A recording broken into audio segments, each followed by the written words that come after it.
you can into Roger Stone's thinking, because whether it was on Twitter or in interviews that went, well into 2016, he was almost gleeful in sort of his WikiLeaks predictions and sort of talking about how he had an inside track with Julian Assange. And I watched him yesterday on Meet the Press with Chuck Todd, and I want to share what he said.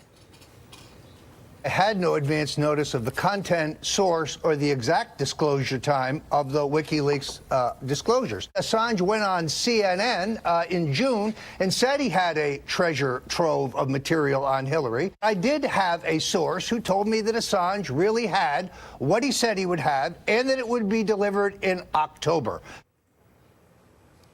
This is exactly why I continued to warn Roger that summer not to do that crap, and it was crap.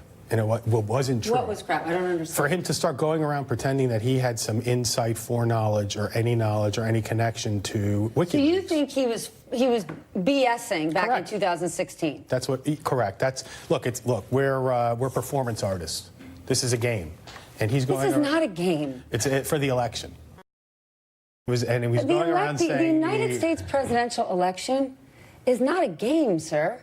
Well, in any event, he was going around saying that he had this knowledge, like he had the inside track. I had this conversation with him, and the conversation was, one, I said at that point, she's going to win and she's going to destroy you for this. Two, even if the president wins, he's not going to help you when you start getting prosecuted for this and you get investigated for this, because, that's his MO. And then I said to him, why do you want to be associated with Julian Assange? With that said, all public evidence and these tweets. Well, what did he say?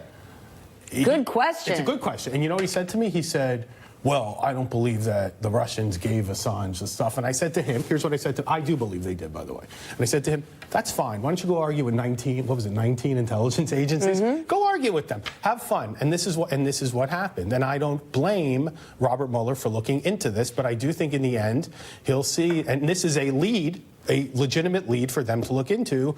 At least from my participation, everything that I've known, considering the fact that he told me that there were going to be emails released from the Clinton Foundation or the Clinton Foundation. I had asked him if there were Benghazi. He never told me anything about Podesta and about Podesta being hacked.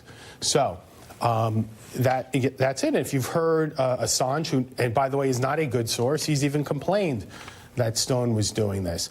And this is the problem. And I think that Roger, at the end of the day, the other problem is that when we have these special counsels, is then you get like these forensics. Because I could tell you in my voluntary interview, one of the first questions I got within the first 15 minutes or so, to the best of my recollection, was, who did Roger Stone work for? Who do you know that Roger Stone's worked for? And I said to this special prosecutor, who extremely professional, I have no criticism of him or his abilities, and I said, sir, do you mean who did he work for in 2015 and 2016? And he goes, no.